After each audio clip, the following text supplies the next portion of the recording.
शरद पवारांची भेट घेतलेली आहे। आपण दृश्य थेट पाहतोय राष्ट्रवादी काँग्रेसच्या कार्यालयातील ही दृश्य आहेत। शरद पवारांच्या उपस्थितीमध्ये निलेश लंके तिथे आलेले आहेत, वसंत मोरे आलेले आहेत।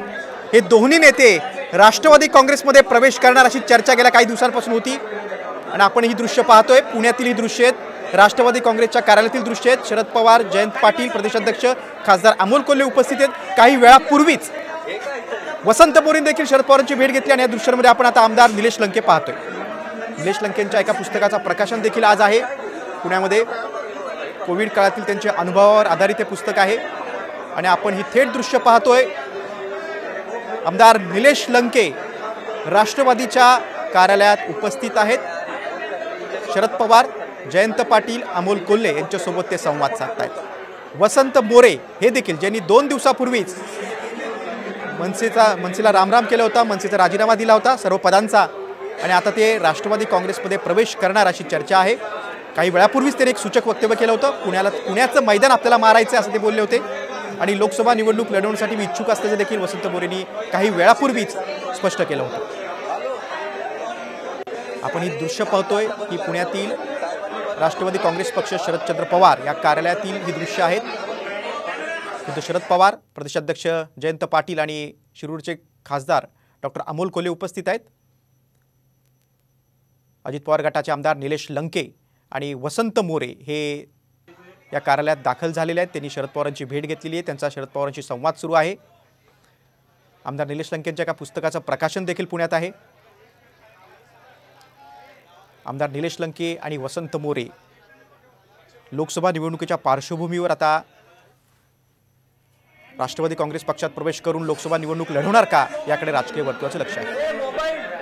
हे 2 दृश्य आपण पाहतोय।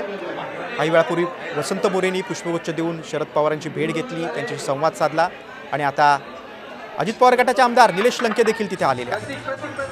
अहमदनगरमधून लोकसभा निवडणूक लढवण्यासाठी निलेश लंके देखील इच्छुक आहेत। आता या दोन्ही नेत्यांचा राष्ट्रवादी काँग्रेसमध्ये अधिकृत आता प्रवेश होणार का याची उत्सुकता सर्वांनाच आहे। शरद पवारांची पत्रकार परिषद देखील आहे, त्यावेळी ते काय भूमिका स्पष्ट करतात ते बघणं महत्त्वाचं आहे। मात्र 2 मोठे नेते यांनी शरद पवारांची भेट घेतलेली आहे। पुण्यातील ही दृश्य आहेत।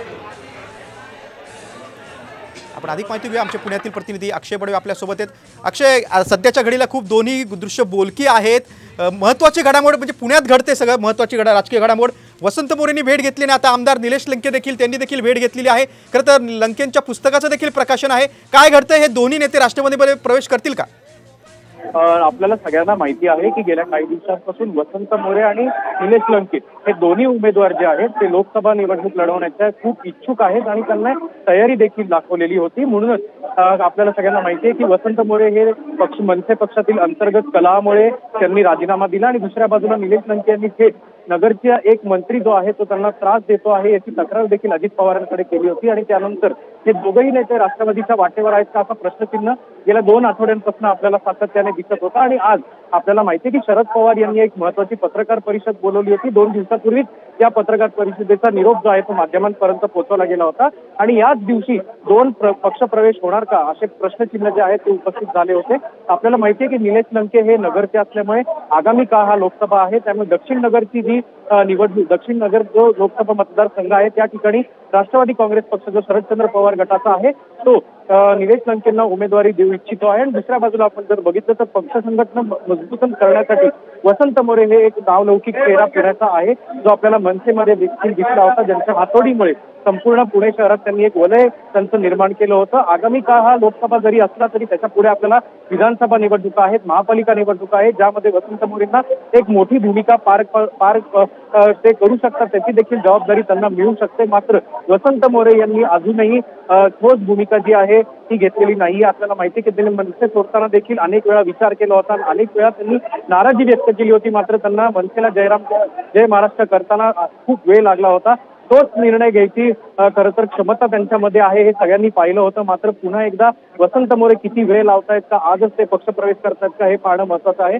आपल्याला जर माहिती आहे की काही वेळापूर्वी आपण वसंत मोरे यांच्याशी बोललो होतो आणि त्यांनी मात्र थेट नकार दिला होता की मी आज कुठलाही पक्ष प्रवेश करणार नाहीये। मात्र शरद पवार यांची भेट घेऊन त्यांच्याशी चर्चा करणार आहे। माझ्या मतदारसंघातील माझ्या भागातील काही प्रकल्प आहेत त्याच्याबद्दल ही चर्चा आहे। मात्र आत्ताची जी चित्र आहेत आपल्याला माहिती आहे की शरद पवार हे पुणे शहर मध्यवर्ती कार्यालय जे राष्ट्रवादीचं आहे त्या ठिकाणी आलेले आहेत। शरद पवार यांच्यासोबत जयंत पाटील असतील, शहराध्यक्ष प्रसन्न जगताप असतील, खासदार अमोल कोल्हे असतील आणि स्वतः निलेश लंके आहेत, वसंत मोरे आहेत, हे देखील आता त्या ठिकाणी चर्चा करतायत। नेमकी ही चर्चा काय आहे काहीच वेळात त्याचं खरं तर उत्तर जे आहे ते आपल्याला मिळणार आहे, कारण की शरद पवार आणि जयंत पाटील यांची पत्रकार परिषद जी आहे ती काहीच वेळात या ठिकाणी सुरू होईल। मात्र त्यापूर्वी ही चित्र जी आहेत त्या स्क्रीनवर आपल्याला दिसू शकतात, ही अत्यंत बोलकी आहेत आणि त्यांच्यामधली ही जी चर्चा आहे ती काय आहे, पवार साहेब काय सांगतात या प्रेसमधून हे पाहणं महत्त्वाचं ठरणार। अक्षय, मात्र काही वेळापूर्वीच वसंत मोरेंचं सूचक वक्तव्य होतं। त्यांनी लोकसभा निवडणूक मी लढण्यासाठी इच्छुक असल्याचं थेट म्हटलं होतं आणि मी ताकाला जाऊन भांडं लपवणार नाही, मला पुण्याचं मैदान मारायचं असं देखील ते बोलले होते। त्यामुळे आता भविष्यात ते पुण्याचे उमेदवार असू शकतात का राष्ट्रवादीकडून?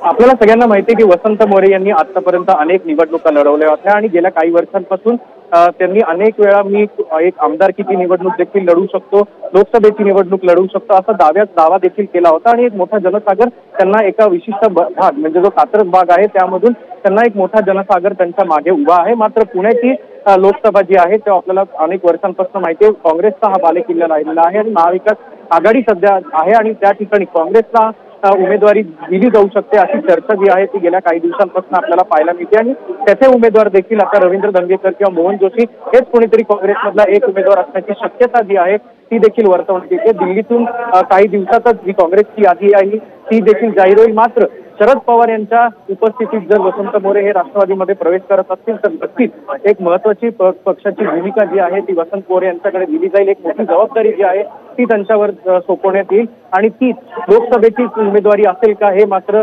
अद्यापही गुलदस्त्यात ठेवलेलं आहे, कारण की महाविकास आघाडीने अजून त्यांचे चेहरे जे आहेत ते लोकसभा उमेदवारीसाठी जाहीर केलेले नाही।